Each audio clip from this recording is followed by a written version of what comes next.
मावनानै होगोन नाथाय दिनैसिम बे दालांखौनो नायसनाखिसै इउपिपिएल सरकारा जों बुजिनो मोनाखिसै दिनै एमएलए दं एमएलएआबो बे दालांखौ नायसनाखिसै नोंथांमोननि आमोलावबो बे दालाङा दंखायोमोन गोबायैनो होमबा 15 बोसोर सासन खालामदों नोंथांमोना बे समाव मानो बानायनो रोङाखै बिसोरलाय मा जानानै थाया दासो बानायनो नागिरनायाव नोंथांमोना अभियोग खालामदों बेथ' एकदम नंखाथार दुर्भाग्यजनक बियो जेराव खामानियानो फैयाखै बोरै जाफुंनाय बोरै करापसननि खोथा बुंनो हागौ बिसोरो बे नंखाय मिसा एकदम बिसोरनि जिथुनाखि अभियोग बिसोरनि जेनाखि माने माबा खालामनाय प्रटेस्ट खालामनाय बे एकदम मिसा हाग्रामानि आमोलावहाय बेबायदि जोङो जिरायलायनानै सान्थि परिबेस जोङो जिरायनानै रायलायनो हायामोन मोनाबिलि जाबाथाय गावनि फिसा बबेबा थांदोंब्ला मोजाङै सफैगोन ना सफैया बिनिबो मोनसे सन्देह दंमोन मा गैलिया जेबो माबा गैला बिथांमोना गावसोरनि पलिटिकेल लाभालाभनि थाखाय बे खामानिखौ बिथांमोना बुंदों बे एकदम मिसा खोथा 7 तारिखआव जिथुनाखि बिसोरो बिबृति होदों जिखुनाखि अभियोग खालामदों बुंनो थाङा बे गासिबो एकदम नंखायथार बे खामानिखौ एमएलएबो फैदों आरो जोंबो दंमोन रायजो राजाबो दंमोन बेखौ प्रसेसआव लांखाबाय बे अलरेडि बे जाखासिगोन दा बेखौ बबे खेथ्रआव बिसोरो जाख्ल'दों माख्ल'दों होननो हाखो खामानियानो जायाखै जेराव बबाव जाख्ल'नो मोनखो बियो नोंथांमोना एसे सिन्था खालामनानै नाय रायजो राजानि सिमां बेखौनो खावलायहरो जेराव खामानियानो फैयाखै बोरै जाख्ल'नाय बोरै करापसननि खोथा बुंनो हागौ बिसोरो बे नंखाय मिसा एकदम बिसोरनि जिथुनाखि अभियोग बिसोरनि जेनाखि माने माबा खालामनाय प्रटेस्ट खालामनाय बे एकदम मिसा मानि थाखाय बिथांमोना बेबायदि अजदखौ दिखांदों होनना नोंथाङा बुङो अजदआ बेनो बिथांमोनहा जेबो लामा गैलिया जेबो माबा गैला बिथांमोना गावसोरनि पलिटिकेल लाभालाभनि थाखाय बे खामानिखौ बिथांमोना बुंदों बे एकदम मिसा खोथा जुदि माबानिफ्राय नायफैनो हागोन बयबो नायफैनो हागोन खामानिया माने जे सुरु जादों ना मा जादों जिनिसा प्रसेसआव दङ एमएलए गावनो निजेस्व जिअटेक खालामनानै थांखानाय बे खामानिया जागोनसो बाय करापसननि जेबो खोथा गैया दा बिथांमोना फिसा फिसौ माबाफोरखौ लानानै बिसयफोरखौ लानानै बिथांमोना दा बेबायदि भाइरेल खालायगासिनो दङ जेबो नङा बिसोरो दा इलेक्सना खाथिखाय मा बुंगोन मा बुङा जेबो बाथ्राथ' बुंहैनो हाखाला आरो जुदि नोंथांमोना इसिबां दरद दङब्ला नोंथांमोननि आमोलावबो बे दालाङा दंखायोमोन गोबायैनो होमबा 15 बोसोर सासन खालामदों नोंथांमोना बे समाव मानो बानायनो रोङाखै बिसोरलाय मा जानानै थाया दासो बानायनो नागिरनायाव नोंथांमोना अभियोग खालामदों बेथ' एकदम नंखाथार दुर्भाग्यजनक बियो बिथांमोना मोनसे बाथ्रा बुंबाय थायो जे गामि ओनसोलाव इउपिपिएलनि समाव जेबो डेभेलप जायाखै होननानै बेखौ लाना मा बुङो बेथ' बिथांमोननिसो बाथ्रा डेभेलप जादों जायाखैखौ रायजोआनो नुगासिनो दङ बयबो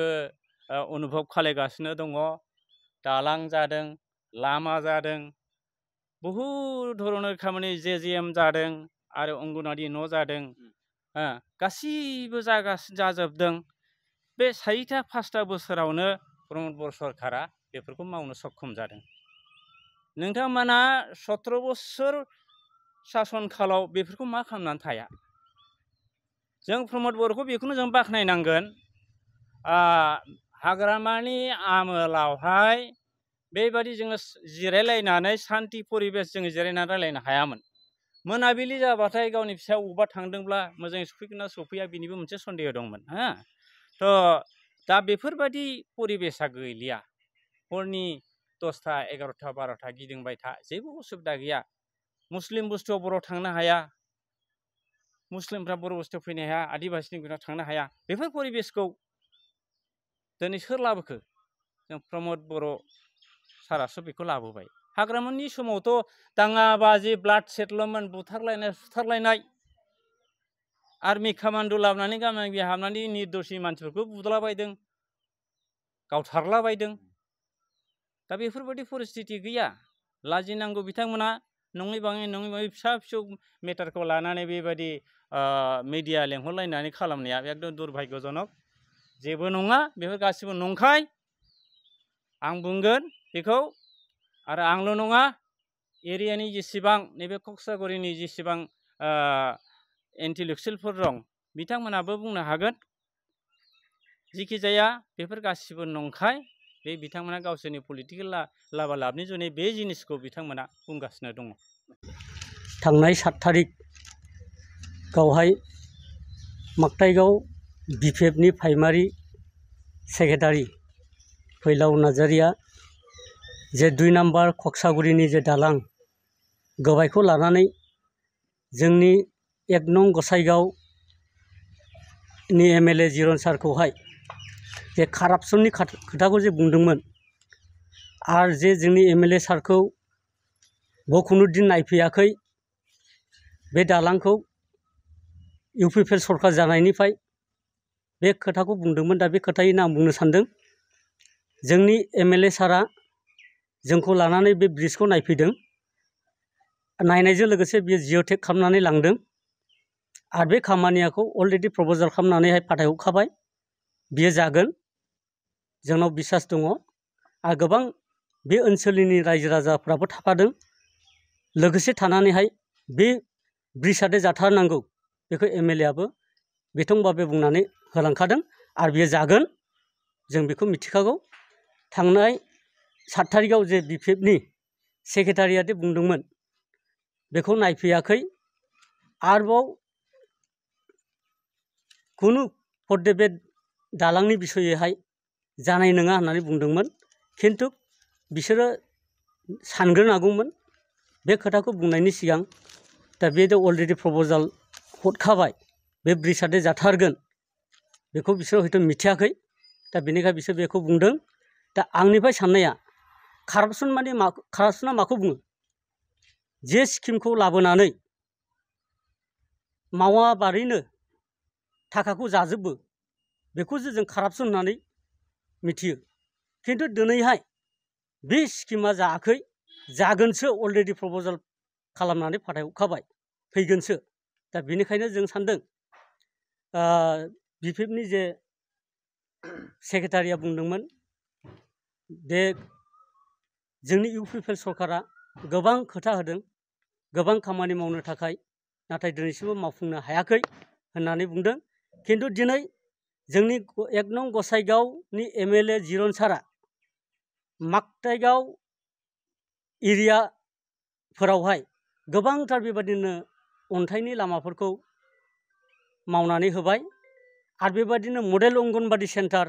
गोबां जोंनि माकटाइगाव लेभेलावहाय खामानिखौ मावनानै होबाय आरो बेजों लोगोसे जोंनि माकटाइगाव ओनसोलाव बिसिडिसिनि जे थानानै जों सावरायनानै मिटिं खालामनो थाखाय जे सुबिदा बिसिडिसि अफिस जों बेखौबो मोननो हादों जों बेवहाय बहुद गोजोननाय दङ आरो बेजों लोगोसे जे जारागुरि हायार सेकेन्डारि स्कुल बिल्डिं बेखौ बे एमएलए सारानो हरदों आरो बेजों लोगोसे जों मिथिगौ खासियाबारि हाइ स्कुलनि स्कुल बिल्डिं बेखौबो जोंनि एमएलए सारानो हरदों आरो बेबायदिनो हल्दिबारि बिट्रिबारि बरगफा ओनसोलावहाय ब्रिज गोबां लामाफोर मावनायखौ जों नुनो मोनदों। दा बेनिखायनो जोंनि इउपिपिएल सरकारा दे नैबे 4 बोसोराव बे खामानिखौ मावगासिनो दङ आरोबाव दे फैगौ समफोरावहाय मावलांबावगोन जोङो बिसास दङ आरो बेवहाय खुनु बिपिएफनि बुंनाय बाथ्राया बेवहाय खामाय होनाय नङा मानोना बिसोर 17 बोसोर अलरेडि सरकार खुंदोंमोन बे 17 बोसोराव बे ब्रिजखौबो बिसोर मावनो हायाखै आरो गोबां खामानिफोरखौ मावनो हायाखै जायफोरखौ जों दिनैनि सरकारा इउपिपिएल सरकारा मडेल अंगनबादि सेन्टार मावदों आरो बेबायदिनो लामा कालभार्ट बक्स आरो बेबायदिनो बे जोंनि जे ब्रिजआव जे जोंखौहाय माने नंखाय एमएलएआ नायफैयाखै होननानै बुंनाय बाथ्राया दा बेबो अलरेडि प्रप'जालाव थांखाबाय बेयो जागोन आरो आं दिनैनि जे बे मिडियाजों आरोबाव आं मोनसे बाथ्राखौ बुंनो सानदों दे जोंनि बिटिआर गभर्नमेन्ट प्रमद बर' सरकारा मोनथाम थांखिखौ मोजांथार खामानि मावदों होननानै आं बेखौ सानदों। मोनसेया जाहैबाय फरायसाफोरनि थाखाय मोनसे गिदिर खामानि मावदों आरो मोनसेया जाहैबाय डेभेलपमेन्ट खामानिखौ मावदों, मोनसेया जाहैबाय सान्थि प्रसेस्ताखौ लाबोदों प्रमद बर' सरकारानो। दा बेनिखायनो जों नायदो से नाम्बारावहाय जे सान्थि गोबां जाथि गुस्थिफोरा जोङो गोबां समफोरावहाय गावजों गावनो गोबाव हरनि 12टा 1टासिम जों बेरायनो हायामोन, जों गावजों गाव गिनांगौ सममोन। नाथाय जों दिनैहाय बे सान्थिया फैबाय, बेबायदि गन्दगल आरो गैले, जों गिनांगौ गैले, हरनि 1टा 12टासिमब्लाबो जों गिदिंनो हायो। आरो जों आं जेब्ला क्लास 8 9 फरायो बे समावहाय जेला आं टिउसन लायोमोन, बे समावहाय गोबांथार आर्मिफोरा बेंनानै थायोमोन। फुङाव फैब्लानो जों टिउसन लानो होमब्ला जों आर्मिफोरखौ लोगो मोनोमोन। दा बेफोरबायदि परिबेसा गैले। दा जों फुंनि 4टा 5टा ओंखारलाबो जों बे परिबेसखौ जों मोनले। दा बेनिखायनो सान्थिनि परिबेसा फैबाय, जों बेखौ मिथिगौ। दा बेनिखायनो बिफेबा जेरैखि बुङा मानो जोङो बेखौहाय रायजो राजाफ्रा अलरेडि मिथिखागौ सान्थिया दे फैबाय। दा आरो बेजों लोगोसे जे जोंनि सुपार 50 बड'लेण्ड मिसन सुपार 50 जोङो डक्टर इन्जिनियार UPSC एग्जामफोरखौ जों जे होनायनि जे प्रसेस्ताखौ जों मोननो हाबाय,